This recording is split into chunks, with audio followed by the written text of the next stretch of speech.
चंदेरी गांव। एक पेड़ के नीचे एक बूढ़ा और उसके सामने दो बच्चे बैठे हुए थे। बाबूजी, हमें बताइए ना कि हमारे गांव के हर घर पर ओ स्त्री रक्षा करना ऐसा क्यों लिखा हुआ है?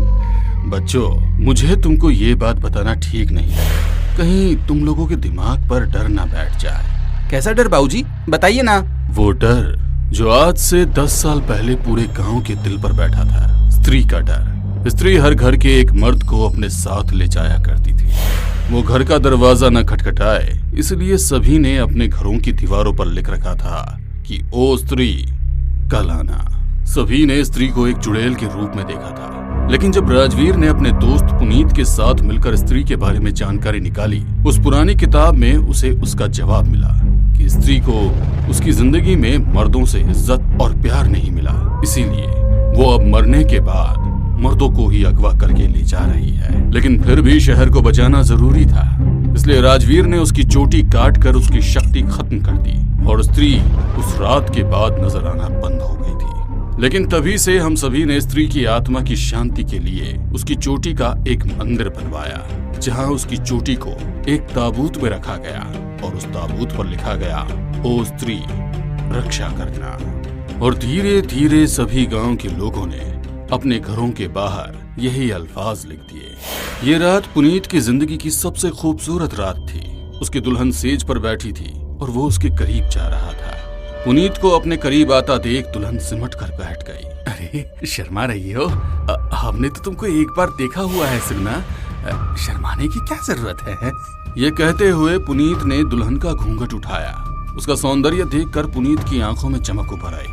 वो अभी उसकी तरफ बढ़ ही रहा था कि तभी उसके घर की दीवार पर अजीब सा शोर होने लगा। अरे कौन है यहाँ? पुनीत हैरान रह गया। इतनी जोर से कोई दरवाजा भी नहीं पीट सकता था जितनी जोर से दीवार को पीटने की आवाज आ रही थी। ऐसा लग रहा था कि दीवार अभी टूटकर गिर जाएगी। तभी खिड़की खुली और एक कटा हुआ सर अंदर आया, जिसे देखकर दुल्हन और दूल्हा दोनों ही डर गए। इसके बाद ही शरीर भी अंदर आ गया, लेकिन यह सिर से बिल्कुल अलग था। उसके लंबे घने बाल हवा में लटक रहे थे। वो सर अब दुल्हन की तरफ बढ़ गया और उसके बालों ने दुल्हन के दोनों हाथों को जकड़ लिया। तभी उसने अपने बालों के बल दुल्हन को हवा में उठा लिया। जो दीवार अभी तक धम-धम कर रही थी, उसमें तेज रोशनी चमकने लगी। ऐसा लगने लगा जैसे वो दीवार शीशे की बन गई हो और वो सिर दुल्हन को लेकर उसके अंदर चला गया। अगले ही पल दीवार एकदम ठीक हो गई और पुनीत चक्कर खाकर जमीन पर गिर गया। पुनीत, पुनीत उठो।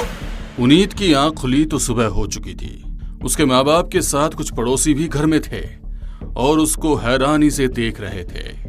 पुनीत, दुल्हन कहाँ है और तुम यहाँ जमीन पर क्यों पड़े हो? वो सुगना को ले गया वो सुगना को। अरे कौन ले गया? वो सरकटा। ये सुनकर सभी की जुबान से राम राम निकलने लगा।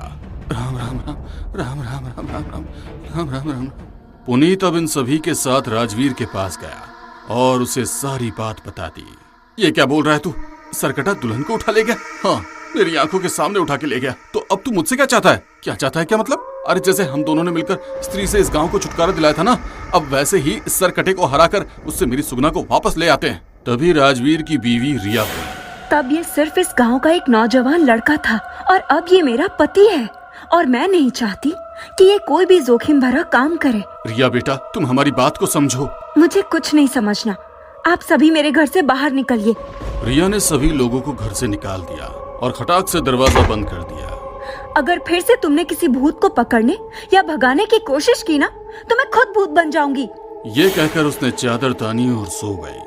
राजवीर को पुनीत की फिक्र हो रही थी, लेकिन अपनी बीवी के गुस्से के आगे वो मजबूर था। रात तकरीबन 3 बजे रिया की आंख खुली। उसने पास में रखा हुआ पानी का गिलास उठाया तो वो खाली था। अरे यार, इस गांव में शादी करके तो मैंने मेरी ही किस्मत फोड़ ली। राजवीर सो रहा था, इसीलिए उसने उसे उठाना जरूरी नहीं समझा और पानी का मटका उठाकर घर से निकली। बरामदे में एक कुआं था, उसने बाल्टी पानी में फेंक दी। जब बाल्टी पूरी तरह से नीचे पानी में गिर गई तो उसने वापस रस्सी खींचना शुरू किया। अचानक से हंसने की आवाज आई तो वो डर गई। ये किसकी आवाज है? उसने सांस ली और वापस पानी खींचना शुरू किया। तभी वो आवाज और ज्यादा तेज आने लगी और उसने देखा कि बरामदे में लगे एक पेड़ के तने पर अजीब सी चमक हो रही है, जैसे कि पेड़ पर हजारों जुगनू बैठे हों। उसको प्यास बहुत तेज लगी थी, इसलिए उसने तेजी से बाल्टी को खींचा और जैसे ही रस्सी पूरी ऊपर आई तो उसने बहुत भयानक दृश्य देखा। उस बाल्टी के अंदर कोई काली चीज नजर आई। ये क्या है? उसने उस काली चीज को उठाया तो पाया कि वही कटा हुआ सिर था जिसने सुगना पर हमला किया था। उस पर लिपटे हुए काले बालों ने रिया के हाथ और पैरों को जकड़ लिया और हंसने लगा।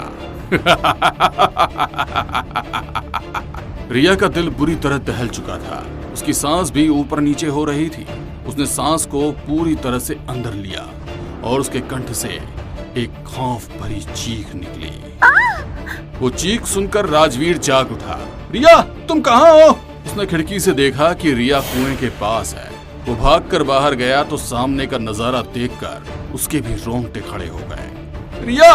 वो रिया की तरफ भागा, लेकिन उस सर ने बालों के सहारे ही रिया को हवा में ऊपर उठा दिया। पेड़ में जो लाइट जल रही थी वही एक गोल घेरा खुल गया और वो सिरकटा रिया को उसके अंदर ले गया। नहीं! राजवीर भागकर उस पेड़ के पास पहुंचा तो अचानक से वो पेड़ पहले जैसा हो गया। अब राजवीर की नजर घर की दीवार पर पड़ी तो उसने स्त्री रक्षा करने वाली लाइन को मिटा हुआ पाया। अगली सुबह पुनीत